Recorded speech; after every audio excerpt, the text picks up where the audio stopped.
बानसूर और कोटपुतली क्षेत्र में सुबह घने कोहरे और कड़ाके की ठंड ने जनजीवन अस्त व्यस्त कर दिया। कोहरे के कारण दृश्यता 50 मीटर से कम न हो गई, जिसके कारण सड़कों पर वाहन रेंगते नजर आए। लोगों को ठंड से बचने के लिए अलाव का सहारा लेना पड़ा। हालांकि किसानों के लिए यह ठंड फायदेमंद साबित हो रही है। उन्हें उम्मीद है कि इस ठंड से रबी की फसल अच्छी होगी। पूर्वी राजस्थान में लगातार ठंड का प्रकोप जारी है। लोग गर्म कपड़ों में लिपटे नजर आ रहे हैं और केवल आवश्यक कार्यों के लिए ही घरों से बाहर निकल रहे हैं। बानसूर से आया था और मैं बाला से पहले एसएमएस स्कूल है वहाँ जाके आया था। मेरे पिताजी को छोड़ के आया हूँ और आप देख सकते हो कि शायद 1 किलोमीटर की दूरी है और 1 किलोमीटर की दूरी में ही मतलब इतना ज़्यादा धुंध की वजह से, इतना ज़्यादा कोहरे की वजह से आप मेरे हालत देख सकते हो कि मैं एकदम बारिश की तरह भीग गया हूँ। और सर्दी तो ये मान लो कि बस आसमान की बुलंदियों को ही छू रही है एक तरीके से। और ये देख लो ना कि धुंध कोहरा इतना ज़्यादा है कि उसमें मतलब बाइक वालों की तो हालत ख़राब हो रही है जैसी कि मेरी है। और ये देख लो कि बहुत मतलब जिसको बोलते हैं ना कि भयंकर ठंड वो पड़ रही है आजकल। अजमेर जिले के नसीराबाद स्थित ग्राम लच्छीपुरा में 11,000 केवी की विद्युत लाइन टूटने से हड़कंप मच गया। तेज हवाओं के कारण बिजली का तार टूटकर सड़कों पर गिर गया, जिससे 3 गायें करंट की चपेट में आ गई और मौके पर ही उनकी मौत हो गई। ग्रामीणों ने तुरंत विद्युत विभाग को सूचित किया और बिजली सप्लाई बंद करवाई, जिससे बड़ा हादसा होने से टल गया। हालांकि इस घटना के कारण गाँव का मुख्य मार्ग अवरुद्ध हो गया। ग्रामीणों ने विद्युत विभाग से शीघ्र कार्रवाई की मांग की, लेकिन 2 घंटे बीत जाने के बाद भी विभाग के अधिकारी मौके पर नहीं पहुंचे। गायें जा रही थी तो हमारी चाची जी थी, वो गायों को लेकर जा रही थी।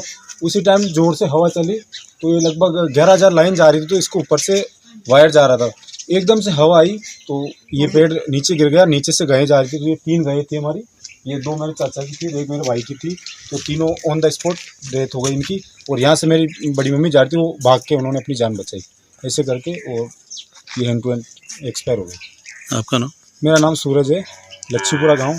बागोड़ा की राजकीय उच्च माध्यमिक विद्यालय में आयोजित प्रथम ब्लॉक स्तरीय दिव्यांग सम्मेलन में 60 दिव्यांगजनों के प्रतिभाओं का सम्मानित किया गया। समाज कल्याण अधिकारी भगवान राम और सरपंच प्रतिनिधि मदन सिंह ने दीप प्रज्वलित कर कार्यक्रम का शुभारंभ किया। समाज कल्याण अधिकारी ने बताया कि राज्य सरकार दिव्यांगजनों को कल्याण के लिए कई योजनाएं चला रही है। विभाग हर दिव्यांग तक इन योजनाओं का लाभ पहुंचाने के लिए प्रयासरत है।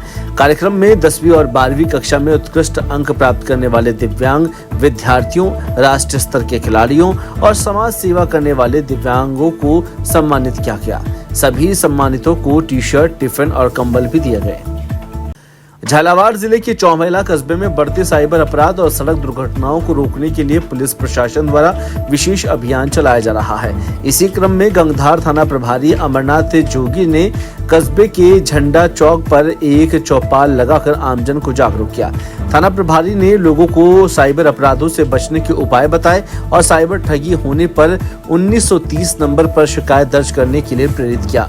उन्होंने लोगों के मोबाइल में राजकूप सिटीजन ऐप को इंस्टॉल करवाया। सड़क सुरक्षा के संबंध में लोगों को हेलमेट पहनने और सीट बेल्ट लगाने के लिए प्रेरित किया।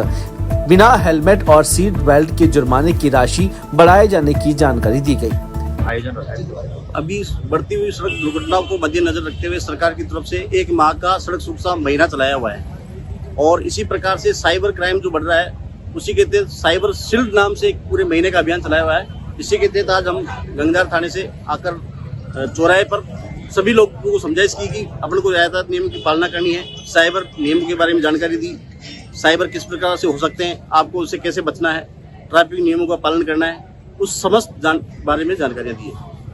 झालावाड़ जिले के चौमेला रेलवे स्टेशन पर 40 वर्षों से निःशुल्क ठंडा पानी पिलाने वाली समिति को हाड़ौती गौरव सम्मान से सम्मानित किया गया। न्यू कोटा इंटरनेशनल सोसाइटी के समिति के स्वार्थ सेवा कार्य के लिए सम्मान दिया गया।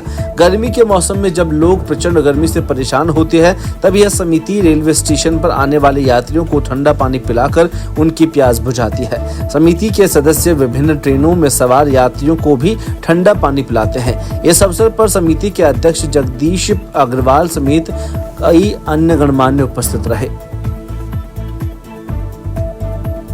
जोधपुर के तीवरी स्थित तहसील कार्यालय के सामने गौवंश के शरीर के अंग और कब्रिस्तान के पास झाड़ियों में अवशेष मिलने से मामले का मथानिया थाना पुलिस ने 24 घंटे के अंदर ही खुलासा करते हुए 2 आरोपियों को गिरफ्तार किया है।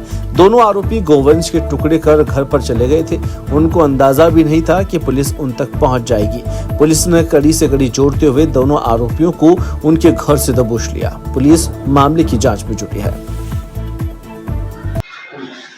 तिवरी मुस्लिम समाज अध्यक्ष मोहम्मद इकबाल जी हमारे साथ खड़े हैं और कल दिनांक 5/1/2025 को मुस्लिम समाज ने एकत्र होकर निर्णय लिया कि तिवरी में असामाजिक तत्वों द्वारा जो घृणित कार्य किया है उनके परिवार को हमेशा के लिए बाहर कर दिया है। ऐसे लोगों को किसी भी प्रकार का कानूनी सहयोग नहीं किया जाएगा और तिवरी के सर्व समाज जो भी निर्णय लेगा मुस्लिम समाज उनके साथ है। पुलिस प्रशासन का हम धन्यवाद ज्ञापित करते हैं जिन्होंने इस घृणित कार्य को 24 घंटे में पर्दाफाश करके आरोपियों को गिरफ्तार किया। जी धन्यवाद।